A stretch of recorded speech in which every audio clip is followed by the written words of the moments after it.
On the last episode of the Keepsake box, we reviewed the menu. David told me that he wanted the salmon and asparagus. When the hostess returned, I relayed David's order and requested a seafood pasta dish for myself. David started talking to me while the hostess was still standing there, ensuring that we were both dismissive towards her. "Do you know how many calories are in that?" he asked. I responded, "Gotta go sometimes, right?" He laughed. I laughed as well. Looking awkward, the hostess took our menus and walked away. We participated in idle chatter until she returned with our orders. I pushed my food around with a fork, hoping that the hostess hadn't decided to pay us back with her spit. We started to consume our meals. I expected more random conversation about some case that David was working, or maybe his gym experience.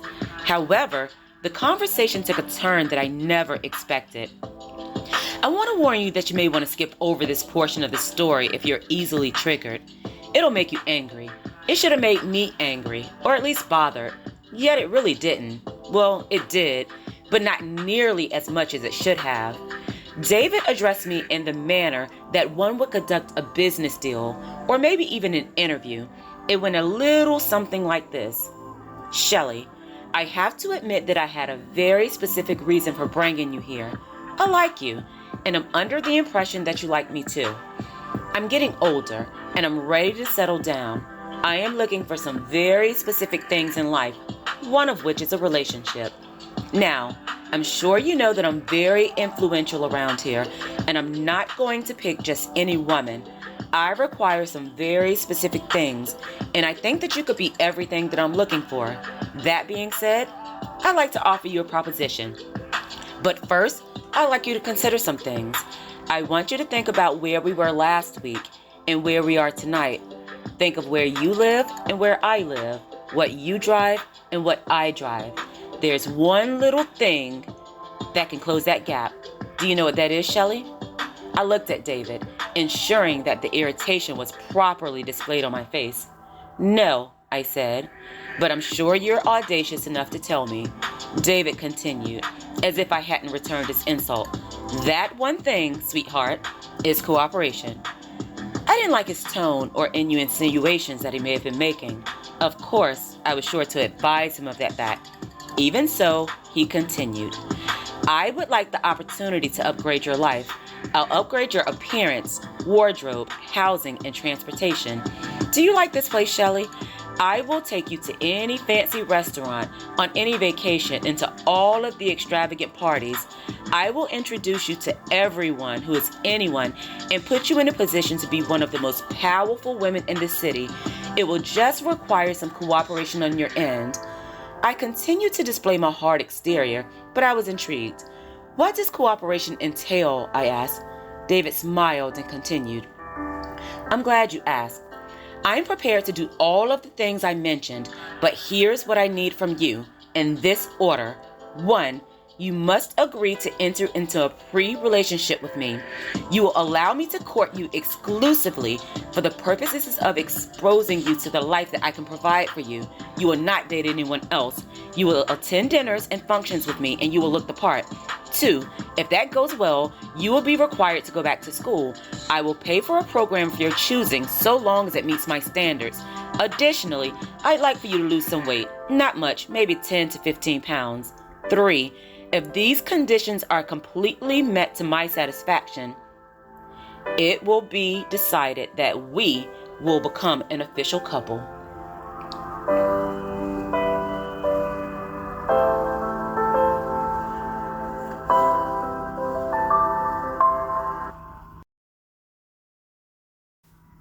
Chapter 7, Decision Time.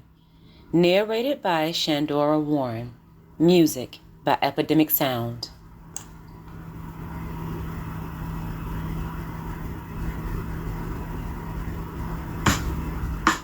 By Tuesday morning, my mind was made up. I was in. By Tuesday night, I realized that I hadn't heard from David since the Friday prior. Of course, my mind went into overload. Had I done something wrong? Did I throw him off with my initial resistance? Did I come off too harshly? On the other end, had he meant any of it? Maybe David's proposal was his way of testing my motives. Had the fact that I considered his proposition led him to the conclusion that I was an opportunist. I didn't know where he stood, and that bothered me. I guess that's what they mean about silence being deafening. As Wednesday approached, I began to think that I wouldn't hear anything else from David. The interaction did, however, plant a seed. David told me that I deserved the best. He reminded me that I owed it to myself to be better. I wanted to be better. It was time for me to go back to school. I was living off of the money that Antonio had left me, but factually, that wouldn't last forever. I was spending money at an uncontrollable rate. Yet, I wasn't receiving any income to replace it. I needed to set myself up to be okay in the long run. To this day, I still credit David with initiating that spark within me. I can't say that I wouldn't have gone back to school on my own accord. I just wasn't there at the time. My mind wasn't there. Unfortunately, it took for someone to arrive with the promise of something bigger for me to come back to where I needed to be. If nothing else, that was one of the biggest contributions that David made to my life. Thursday came and went without a word from David. I considered calling him, but I had to look at the entire picture. If David was under the impression that I was an opportunist, a call may have appeared to be an attempt to further my agenda. I didn't want to be perceived that way, so I waited it out. Worst case scenario, I wouldn't ever hear from him again. And if that was the case, I had already talked myself into feeling like he was a jerk. I was better off without him. Those were my thoughts at the time. That was my defense mechanism. Even so, I woke up Friday morning with David on my mind. I wondered if he was thinking about me. Was he wondering why I hadn't called? Did he even care? I was beginning to think that he didn't. I went on about my Friday feeling that I wouldn't hear from David. I did my hair and went to the nail salon, my official Friday routine. I cleaned my house and sat down to take a break. I had been running around that entire day and I needed some downtime. I was so tired that I fell asleep on the couch. It was nearly 6 o'clock when I was awakened by the sound of my phone ringing. I looked at the caller ID. It was David. I felt a little panicked. I had spent so much time convincing myself that he wasn't going to call that I hadn't prepared myself for the possibility that he would. I answered the phone, attempting to sound interested, but not overly anxious. Hello? David greeted me in his usual manner. Hi, Shelly, it's David. Typically, I would have said, Hi, David, it's Shelly. But David didn't wait for that. He got straight to the point. So, I've intentionally avoided talking to you because I didn't want to influence your perspective. But now is decision time. Are we meeting at the bar, or are we going to a place that is worthy of us? I didn't leave an open pause or give the appearance that I was thinking. I simply said, I'll see you when you get here at 7. Don't be late. David chuckled, then responded, It's a date. And it was.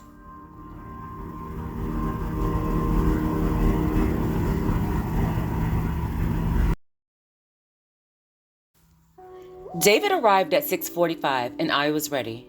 Time was money, right? We went to a different restaurant than the one the week prior, but it was equally as impressive. David was a gentleman. He opened doors and pulled out chairs. I liked him, and I felt that I could grow to love him. David and I dated very heavily after that point. And by very heavily, I mean that I saw him 3 to 4 times a week. I didn't realize it at the time, but each date had a specific purpose. David never did anything on a whim. At the beginning of the week, he would tell me that he had several outings lined up for us. David would supply me with the pertinent details and tell me what time he would be arriving. He never asked if I wanted to accompany him, and I never resisted. I guess I made it easy for him to take the lead. We often met with groups of David's friends and associates. I saw their tendencies and their relationship dynamics. The seeds were planted.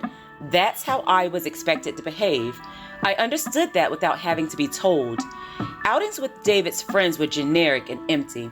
They lacked depth and genuine interaction, but they served the purpose. They allowed me to get a glimpse of how life would likely be for me, and in spite of the fact that it was quite boring at times, it was a welcome change. My previous circle had exposed me to more adventure than I ever needed. I hadn't ever intermingled with the types of peoples to which David exposed me. They were usually a bit stiff. You may wonder what the appeal was, but It's fairly simple. David exposed me to something that I hadn't ever experienced. David exposed me to real power. It wasn't that I hadn't ever been around powerful people prior to that point. Keep in mind that Antonio had quite a bit of buzz, and my drug operation had made me powerful in the drug world as well. Also, being around Angel had exposed me to people from multiple other walks of life, but it was different. Angel was a married man. His wife accompanied him to events. She was the face of his functionality. I couldn't ever have been in that position. But with David, it was I who was the face. Not only was I the face, but he didn't hesitate to show me off. And it wasn't just that he showed me off. David made sure that I was respected and that everyone knew their places. I loved that. Interracial dating wasn't hugely popular in those days, but David didn't care. Not only did he not care, but he made sure to make me comfortable in instances where I would have been anything but. He seemed to get a kick out of it. If ever there was a point in time when our interracial relationship was under scrutiny, David was always sure to turn the tables. It was like his weird version of the snapback. It was something that he and I grew to enjoy. It was our thing. This phenomenon usually transpired when someone insinuated, verbally or otherwise, that I was inadequate to any degree. No one was exempt. David would snap back at waitresses, valet drivers, coat checkers, whomever. True to his word, David showed me that disrespect would not be tolerated. One of the interactions that stood out the most occurred on the evening that officially changed the dynamics of my relationship with David.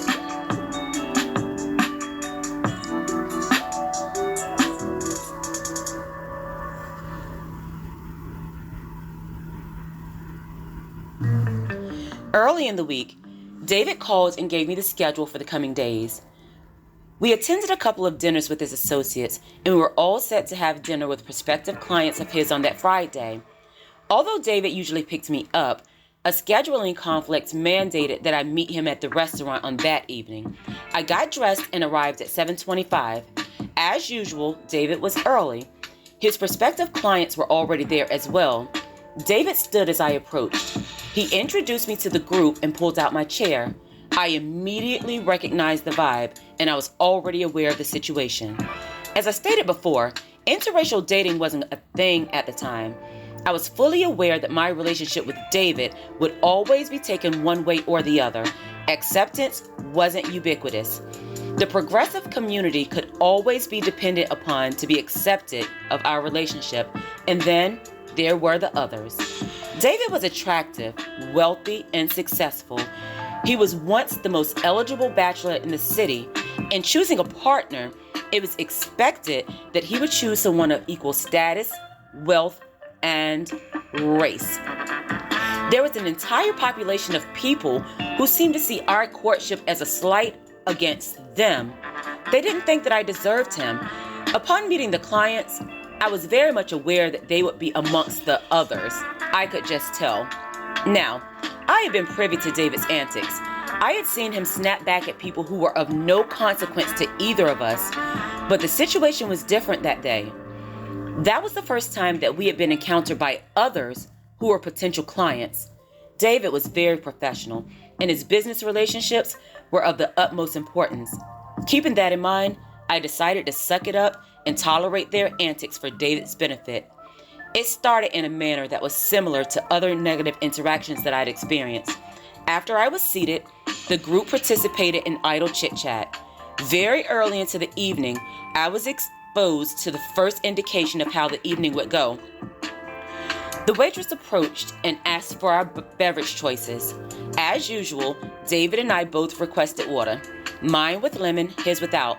The clients ordered their drinks as well.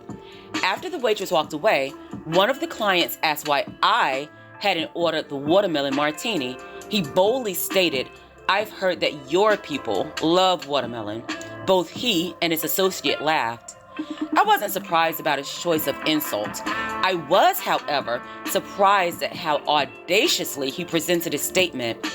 Feeling that the snapback would deter the men from acquiring David's services, I smiled stiffly and simply stated that I preferred water. I wasn't bothered that David hadn't come to my defense.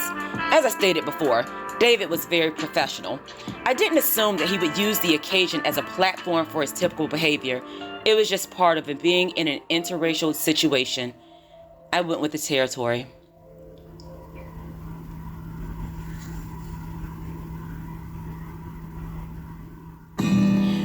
We ordered our meals, which presented an opportunity for further insult. I ordered a seafood dish and was asked by the second gentleman if I wouldn't prefer fried chicken instead. Again, I smiled stiffly, prepared to suck it up. Again, David failed to speak up on my behalf. I assumed that the night would continue to follow that pattern, but something happened that altered the course of everything. One of the prospective clients finally crossed David's line. To be honest, the entire interaction was out of place, but I accepted that. It was just part of the game. But David stepped in and solidified where I stood and left no questions about his position. The conversation started out very generic. They asked the questions that were asked by many of David's other acquaintances. Who's your family? Where are you from? What do you do? I answered in the way that I always did. I was a local, and my family had been long deceased. And of course, I worked in finance. Those were my readily prepared answers, and I hadn't ever been forced to explain further. But it was different with that guy. He seemed to have a vested interest in digging into every answer. He smirked and addressed me. Finance, huh? You look very familiar, and it has very little to do with anything financial. Would you happen to be familiar with a young fellow named Angel, Shelley? Or would you prefer to be called Star? I was pushed into a corner, but unbeknownst to me, David had been pushed to his limit. He turned to the client and addressed him. He said, "You're obviously not aware of how this goes, so let me enlighten you. Let's start over and address the elephant in the room. This is Shelley. She is my girlfriend and she is black. Shelley is in the accounting field and has occasionally been exposed to some shady characters. She is beautiful, intelligent, ambitious, and she will one day be my wife if I'm lucky. Now, I can understand that our relationship may be problematic for you, and that's fine. You are certainly entitled to your position. However, I will not stand by idly while you hurl insults. I assume that you've looked into my life, but understand that I looked into yours as well. I have avoided the conversations in reference to your personal indiscretions, as they were not relevant to our business relationship. But if disrespecting Shelley is on your agenda for today, understand that I will not work out well for you. With very little effort, Shelley and I can make sure that your wife and your black girlfriend become very familiar with each other. Now, are we going to talk business, or are we going to dig into each other's personal affairs?" Without awaiting a response, David told me to stand. I did as I was told. He told me to extend my hand. Again, I did as I was told. David looked over to the client. He introduced us as if we hadn't been exposed to each other at all. He said, "I'd like you to meet my girlfriend, Shelley." Without missing a beat, the client stood and shook my hand. He told me that it was nice to meet me. David smiled. He said, "So would your company be interested in retaining my services?" Without consulting his colleague, the client smiled stiffly as he addressed David. He said, "We would be happy to hire you as our legal representation." That should have been enough, yet it wasn't. David always had to push things a little further. He turned to me. "What do you think, Shelley? Do you think I should take them on as clients?" I responded without missing a beat. I said, "Sure, sweetheart, but I'd like to leave now. Time is money, and we've certainly spent too much of both in the company of these people." David agreed and asked the client if he wouldn't mind picking up the check to compensate for the time that we had spent participating in his foolery. He smiled and responded, "That won't be a problem." David and I both stood. The client shook both of our hands and stated that he was excited about acquiring David's services. David extended his bent elbow, a signal to have me interlock arms with him. I did as he requested, and we exited. Just then, I realized that David had operated outside of his prearranged order of operations, a rare event. He had skipped step 2 and gone straight to the girlfriend phase. I looked over to David and addressed him. "So, I'm your girlfriend now?" David simply stated, "Yes, it has been decided." David suggested that we celebrate the acquisition of our new client and the beginning of our relationship. Without asking the details, I agreed.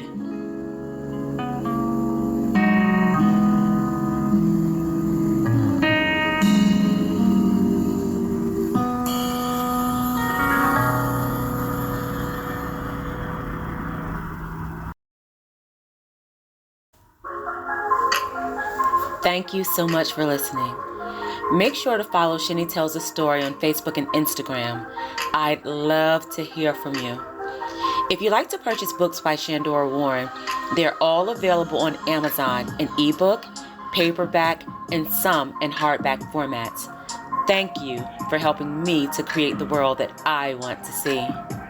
Oh yeah, you're welcome.